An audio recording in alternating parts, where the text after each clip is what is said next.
Encore une journée où j'ai sauvé le monde. Bon, faudrait quand même qu'un jour j'ai une copine, moi.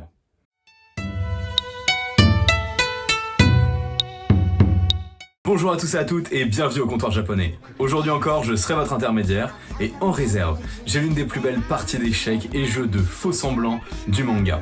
Vous l'aurez compris avec l'indice de la semaine dernière, aujourd'hui, on analyse Death Note.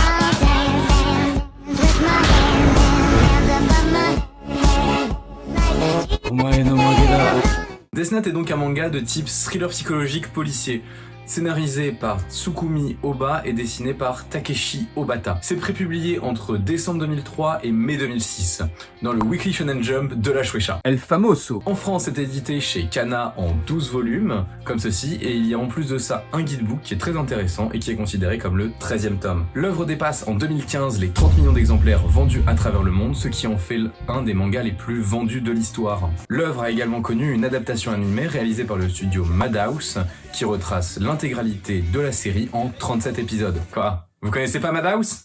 Bien sûr que si, vous connaissez Madhouse. Ce sont ceux qui ont réalisé donc Death Note, Hunter x Hunter, Trigun, Death Parade, Monster, Claymore et encore tant d'autres. Que des classiques dont on reparlera sur la chaîne. Death Note, c'est également 3 films action sortis entre 2006 et 2008, un drama et une dernière adaptation sortie en 2017 par Netflix. Et je vais pas en dire plus parce que ça gâcherait ma salive, mais c'est du niveau de Dragon Ball Evolution. C'est moi le plus nul. Non, c'est moi. Non, c'est moi. Parce que je suis sympa, je vais faire un petit résumé de Death Note pour les 2-3 au fond là que je vois qui connaîtraient pas. L'histoire retrace donc celle de Light Yagami, un jeune lycéen surdoué qui pense qu'il y a trop de criminalité sur Terre. Un jour, il ramasse par hasard un mystérieux cahier intitulé Death Note. Non, résiste. Le cahier possède des pouvoirs, et pour s'en servir, c'est super simple. Toute personne dont le nom sera écrit dans le cahier mourra. C'est alors qu'apparaît son véritable propriétaire, Ryuk.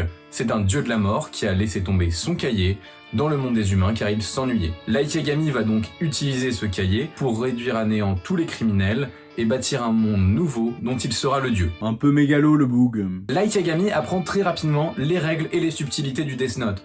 Notamment le fait qu'on ne peut tuer une personne que si on connaît son nom exact et son visage. Avec le Death Note, on peut également préciser l'heure de la mort et la cause du décès. La mort inexpliquée de nombreux criminels va attirer l'attention d'Interpol et du mystérieux L. Et quand il y a un mystère, on appelle qui ? C'est un détective talentueux dont on ne connaît pas l'identité exacte. Elle décide donc d'enquêter sur le tueur en série de criminels, renommé Kira par le grand public. Tout en mangeant le maximum de sucreries possible. C'est alors que va démarrer une guerre stratégique entre Light et Elle, où chacun va essayer de déterminer l'identité de l'autre en premier, en utilisant des stratagèmes toujours plus malins les uns que les autres. C'est une vraie partie d'échecs, ça se rend coup sur coup. L'une des principales qualités du manga est l'opposition entre Light et Elle. En effet, elle est extrêmement bien scénarisée. Cela est dû au fait que les pouvoirs du Death Note sont très bien définis et l'utilisation faite par Kira est excellente. À chaque fois, les stratagèmes sont bluffants et on a envie de savoir comment l'un va déjouer les pièges de l'autre. Ils sont tellement malins que si j'avais été face à l'un d'entre eux, le manga il aurait fait 12 pages. Les deux personnages savent que la moindre erreur leur sera fatale. Et nous, ce qu'on cherche à savoir, c'est qui en fera une en premier. Par son scénario qui est bien construit, l'œuvre nous tient en haleine tout du long.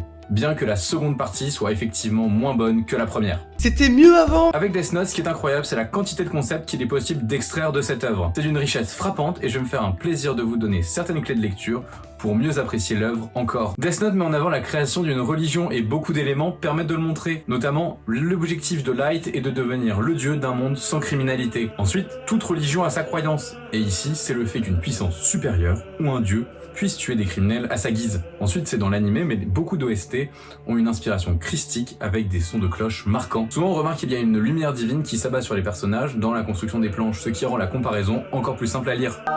Les chaînes d'information seront les vrais apôtres de cette religion.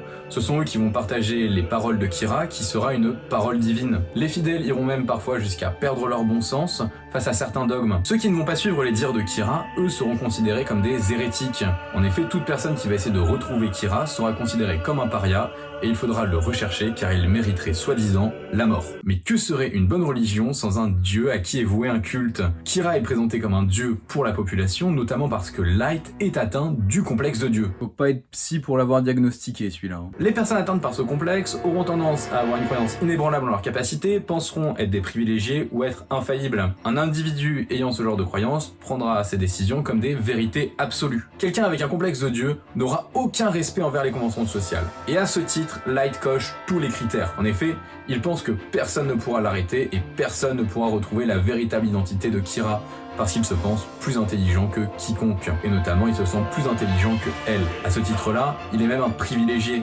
En effet, il possède le Death Note et on connaît toutes ses subtilités. Sacrée chance. Il refuse d'admettre son échec et en plus de ça, il n'hésite pas à tuer des gens, donc il se sent au-dessus des conventions sociales. Je vais aborder la fin du manga, donc là il va y avoir du spoil, et donc s'il reste des irréductibles qui n'ont toujours pas lu Death Note, eh bien je vous invite à sauter au timecode qui est affiché juste là, ou juste là, ou juste là.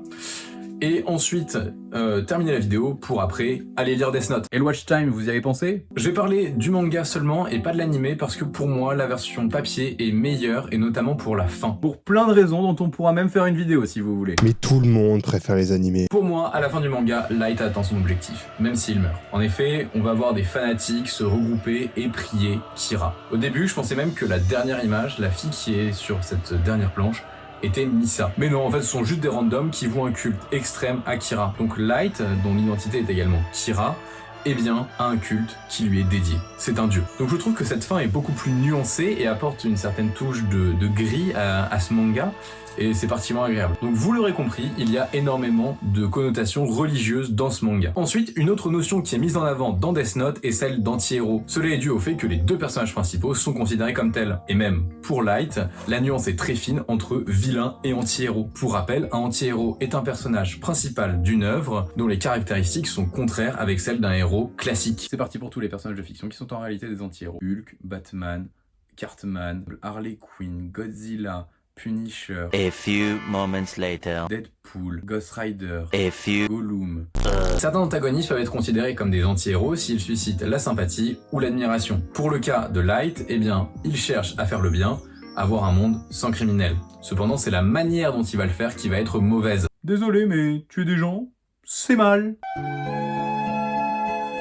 Il agit par pure mégalomanie et égocentrisme, et en plus de ça, il est narcissique, manipulateur et cynique. Le gendre idéal. Pareil pour elle, même si ses intentions sont nobles d'arrêter Kira qui est un criminel, il le fait simplement pour prouver au monde entier qu'il est le meilleur détective du monde, quels qu'en soient les moyens. Il agit par pur égoïsme et pour flatter son ego, en arrêtant le criminel le plus recherché de l'histoire. Il n'hésitera pas à utiliser des méthodes très peu scrupuleuses pour faire avancer son enquête, comme par exemple enfermer des suspects potentiels alors qu'il n'a même pas de preuve de leur culpabilité. Pour lui, les droits de l'homme, c'est mieux dans la poubelle jaune, quoi. On bat les couilles, frère. Ainsi, une autre thématique abordée dans l'œuvre est l'utilitarisme théorisé par Bentham. On peut la définir de la manière suivante, c'est une doctrine éthique qui prescrit d'agir ou de ne pas agir afin de maximiser le bien-être collectif. En gros, est-ce que la fin justifie les moyens? Est-ce que pour avoir un monde meilleur, on peut se permettre de commettre des crimes sur des criminels? Au collège, on m'a dit pourtant que moins par moins, ça faisait plus. Hein. Les deux personnages vont donc à leur manière adhérer à cette théorie. Pour Light, ça se comprend facilement. Pour elle, il ne respecte ni la vie privée, ni la dignité des suspects ou de ses collègues. Vous me direz sûrement que c'est pas très moral comme comportement. Comme alternative à cette vision cynique, on peut alors adopter l'impératif catégorique de Kant. Donc pour faire simple, Vraiment simple. c'est un précepte de la philosophie morale selon lequel une action est dite morale si celle-ci est motivée par la raison des individus. Et il faut que cette action puisse être répétée par le plus grand nombre sans que cela nuise à quiconque. Mais oui, c'est clair. Il faut donc agir par devoir, pour le devoir, et viser le devoir lui-même. En gros, c'est « fais pas aux autres ce que tu voudrais pas qu'on te fasse ». Oui, bon voilà, tu pouvais dire ça dès le début. Et Death Note est une œuvre donc dense, avec différents degrés de lecture, et dont il est possible d'extraire de nombreux concepts philosophiques. Que ce soit sur l'État, la justice, la religion, l'utilitarisme ou les anti-héros, nous sommes servis. Vous connaissez mon avis maintenant aussi sur la fin du manga, qui est une œuvre qui restera à jamais au panthéon des œuvres cultes de la bande dessinée japonaise. Si vous cherchez une série qui ressemble à Death Note, je ne peux vous conseiller que Dexter. C'est une série qui met en scène un anti-héros qui tue des criminels avec un fort sous-texte psychologique. Bien que les dernières saisons soient en deçà des premières, la série reste globalement agréable, divertissante et palpitante. Néanmoins, si ce sont encore une fois les enquêtes policières qui vous fascinent, eh bien je vais vous conseiller une nouvelle enquête de Sherlock Holmes écrite par Conan Doyle. En effet, la relation entre Sherlock et Moriarty ressemble beaucoup à celle entre Light et Elle.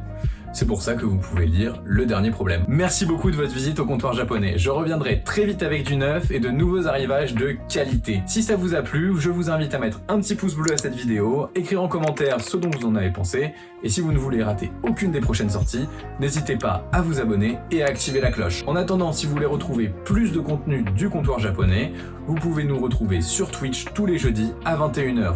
Nous débattons avec plusieurs amis de sujets autour de la culture manga, animé et nippon en général. Donc moi maintenant, j'ai plus qu'un seul mot à vous dire, c'est sayonara!